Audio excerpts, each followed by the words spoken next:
Pebbles Malayalam. Hi, നമസ്കാരം. വായനാ ദിനവുമായി ബന്ധപ്പെട്ട് സ്കൂൾ തലങ്ങളിൽ ക്വിസ് കോമ്പറ്റീഷനിൽ ചോദിക്കാറുള്ള ചോദ്യങ്ങളും അവയ്ക്കുള്ള ഉത്തരങ്ങളുമാണ് ഇന്നത്തെ വീഡിയോയിൽ നമ്മൾ ഉൾപ്പെടുത്തിയിരിക്കുന്നത്. നമുക്ക് ചോദ്യങ്ങളിലേക്ക് പോവാം. ജൂൺ 19 വായനാ ദിനമായി ആചരിച്ചു തുടങ്ങിയത് ഏത് വർഷമാണ്? ജൂൺ 19 വായനാ ദിനമായി ആചരിച്ചു തുടങ്ങിയത് ഏത് വർഷമാണ്? 1996. 1996 വായനാ ദിനമായി ആചരിച്ചു തുടങ്ങിയത്. മലയാള ഭാഷയുടെ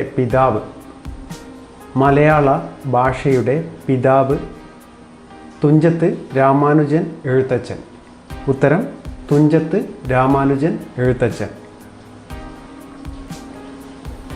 P.N. പണിക്കരുടെ മുഴുവൻ പേരെന്ത്? P.N. പണിക്കരുടെ മുഴുവൻ പേരെന്ത്? പുതുവായിൽ നാരായണ പണിക്കർ. പുതുവായിൽ നാരായണ പണിക്കർ. ഏത് വർഷം മുതലാണ് കേരളത്തിൽ വായനാ ദിനം ആചരിക്കാൻ തുടങ്ങിയത്? ഏത് വർഷം മുതലാണ് കേരളത്തിൽ വായനാ ദിനം ആചരിക്കാൻ തുടങ്ങിയത്? 1996 ജൂൺ 19 മുതലാണ്. 1996 ജൂൺ 19 മുതൽ. P.N. പണിക്കരുടെ ചരമദിനം എന്നാണ്? P.N. പണിക്കരുടെ ചരമദിനം എന്നാണ്? 1995 ജൂൺ 19. 1995 ജൂൺ 19. ഗ്രന്ഥശാല മഹർഷി എന്നറിയപ്പെടുന്നത് ആര്? ഗ്രന്ഥശാല മഹർഷി എന്നറിയപ്പെടുന്നത് ആര്? ഉത്തരം P.N. പണിക്കർ. P.N. പണിക്കർ. ലോക പുസ്തക ദിനം എന്നാണ്? ലോക പുസ്തക ദിനം എന്നാണ്? ഉത്തരം ഏപ്രിൽ 23. ഏപ്രിൽ 23.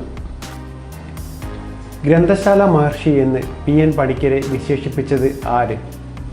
ഗ്രന്ഥശാല മഹർഷി എന്ന് P.N. പണിക്കരെ വിശേഷിപ്പിച്ചത് ആര്? ഉത്തരം കുറ്റിപ്പുഴ കൃഷ്ണപിള്ള. കുറ്റിപ്പുഴ കൃഷ്ണപിള്ള. ലോകത്തിലെ ഏറ്റവും വലിയ ഗ്രന്ഥശാല സ്ഥിതി ചെയ്യുന്നത് എവിടെ? ലോകത്തിലെ ഏറ്റവും വലിയ ഗ്രന്ഥശാല സ്ഥിതി ചെയ്യുന്നത് എവിടെ? ഉത്തരം അമേരിക്ക. അമേരിക്കയിലാണ് ഏറ്റവും വലിയ ഗ്രന്ഥശാല സ്ഥിതി ചെയ്യുന്നത്. ഇന്ത്യയിലെ ഏറ്റവും വലിയ ഗ്രന്ഥശാല സ്ഥിതി ചെയ്യുന്നത് എവിടെ? ഇന്ത്യയിലെ ഏറ്റവും വലിയ ഗ്രന്ഥശാല സ്ഥിതി ചെയ്യുന്നത് എവിടെ? ഉത്തരം കൊൽക്കത്ത. കൊൽക്കത്തയിലാണ് ഇന്ത്യയിലെ ഏറ്റവും വലിയ ഗ്രന്ഥശാല സ്ഥിതി ചെയ്യുന്നത്. ഋതുക്കളുടെ കവി എന്നറിയപ്പെടുന്നത് ആര്? ഋതുക്കളുടെ കവി എന്നറിയപ്പെടുന്നത് ആര്? ഉത്തരം ചെറുശ്ശേരി. ഉത്തരം ചെറുശ്ശേരി. കേരളത്തിൻ്റെ അക്ഷര നഗരം എന്നറിയപ്പെടുന്നത് ഏത് നഗരമാണ്? കേരളത്തിൻ്റെ അക്ഷര നഗരം എന്നറിയപ്പെടുന്നത് ഏത് നഗരമാണ്?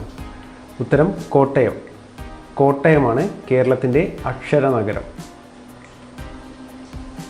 പണ്ഡിതനായ കവി എന്നറിയപ്പെടുന്നത് ആര്? പണ്ഡിതനായ കവി എന്നറിയപ്പെടുന്നത് ആര്? ഉത്തരം ഉള്ളൂർ. വായിച്ചാലും വളരും, വായിച്ചില്ലെങ്കിലും വളരും, വായിച്ചാൽ വിളയും, വായിച്ചില്ലെങ്കിൽ വളയും. ആരുടെ വാക്കുകൾ ആണ്? വായിച്ചാലും വളരും, വായിച്ചില്ലെങ്കിലും വളരും, വായിച്ചാൽ വിളയും, വായിച്ചില്ലെങ്കിൽ വളയും. ആരുടെ വാക്കുകളാണ്? ഉത്തരം കുഞ്ഞുണ്ണി മാഷിൻ്റെ വാക്കുകളാണ് ഇത്. കുഞ്ഞുണ്ണി മാഷിൻ്റെ വാക്കുകളാണ് ഇവ. കേരളത്തിൽ ഗ്രന്ഥശാല പ്രസ്ഥാനത്തിന് തുടക്കം കുറിച്ചത് ആര്? കേരളത്തിൽ ഗ്രന്ഥശാല പ്രസ്ഥാനത്തിന് തുടക്കം കുറിച്ചത് ആര്? ഉത്തരം P.N. Panicker. P.N. Panicker.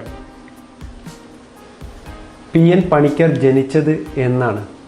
P.N. Panicker ജനിച്ചത് എന്നാണ്? ഉത്തരം 1969 മാർച്ച് 1. 1969 മാർച്ച് 1. കുമാരനാശാൻ്റെ ആദ്യ കൃതി ഏത്? കുമാരനാശാൻ്റെ ആദ്യ കൃതി ഏത്? ഉത്തരം വീണപൂവ്. ഉത്തരം വീണപൂവ്. മലയാളത്തിൻ്റെ സ്നേഹഗായകൻ ആര്? മലയാളത്തിൻ്റെ സ്നേഹഗായകൻ ആര്? ഉത്തരം കുമാരനാശാൻ. കുമാരനാശാൻ. PN പണിക്കർ തൻ്റെ ജന്മനാട്ടിൽ ആരംഭിച്ച വായനശാലയുടെ പേരെന്ത്? PN പണിക്കർ തൻ്റെ ജന്മനാട്ടിൽ ആരംഭിച്ച വായനശാലയുടെ പേരെന്ത്? സനാതന ധർമ്മം. ഉത്തരം സനാതന ധർമ്മം. ബഷീറിൻ്റെ ആത്മകഥയുടെ പേരെന്ത്? ബഷീറിൻ്റെ ആത്മകഥയുടെ പേരെന്ത്? ഓർമ്മയുടെ അറകൾ. ഉത്തരം ഓർമ്മയുടെ അറകൾ. മലയാളത്തിലെ ആദ്യ ചരിത്ര നോവൽ ഏത്? മലയാളത്തിലെ ആദ്യ ചരിത്ര നോവൽ ഏത്? ഉത്തരം മാർത്താണ്ഡവർമ്മ. ഉത്തരം മാർത്താണ്ഡവർമ്മ.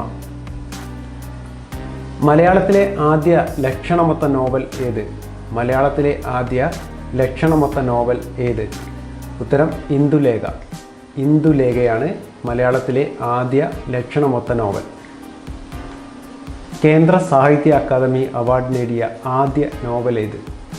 കേന്ദ്ര സാഹിത്യ അക്കാദമി അവാർഡ് നേടിയ ആദ്യ നോവൽ ഏത്? ഉത്തരം ചെമ്മീൻ. ചെമ്മീനാണ് കേന്ദ്ര സാഹിത്യ അക്കാദമി അവാർഡ് നേടിയ ആദ്യ നോവൽ. കേരള പാണിനി എന്നറിയപ്പെടുന്നത് ആരാണ്? കേരള പാണിനി എന്നറിയപ്പെടുന്നത് ആരാണ്? ഉത്തരം AR രാജരാജവർമ്മയാണ് കേരള പാണിനി എന്നറിയപ്പെടുന്നത്. കേരള പാണിനി AR രാജരാജവർമ്മ. കേരളത്തിൽ ഏറ്റവും കൂടുതൽ ഭാഷ സംസാരിക്കുന്ന ജില്ല ഏതാണ്? കേരളത്തിൽ ഏറ്റവും കൂടുതൽ ഭാഷ സംസാരിക്കുന്ന ജില്ല ഏതാണ്? ഉത്തരം കാസർഗോഡ്. കുറ്റിപ്പെൻസിൽ ആരുടെ കൃതിയാണ്? കുറ്റിപ്പെൻസിൽ ആരുടെ കൃതിയാണ്? ഉത്തരം കുഞ്ഞുണ്ണി മാഷിൻ്റെ കൃതിയാണ് കുറ്റിപ്പെൻസിൽ. കുഞ്ഞുണ്ണി മാഷിൻ്റെ കൃതിയുടെ പേരാണ് കുറ്റിപ്പെൻസിൽ. കുമാരനാശാൻ്റെ അവസാന കൃതി ഏത്? കുമാരനാശാൻ്റെ അവസാന കൃതി ഏത്? ഉത്തരം കരുണ. ബോബനും മോളിയും ആരുടെ കൃതിയാണ്? ബോബനും മോളിയും ആരുടെ കൃതിയാണ്? ഉത്തരം ടോംസ്. ടോംസിൻ്റെ കൃതിയാണ് ബോബനും മോളിയും. വാത്മീകി രാമായണം മലയാളത്തിലേക്ക് വിവർത്തനം നടത്തിയത് ആര്? വാത്മീകി രാമായണം മലയാളത്തിലേക്ക് വിവർത്തനം നടത്തിയത് ആര്? ഉത്തരം വള്ളത്തോൾ. ഉത്തരം വള്ളത്തോൾ. പെബിൾസ് മലയാളം.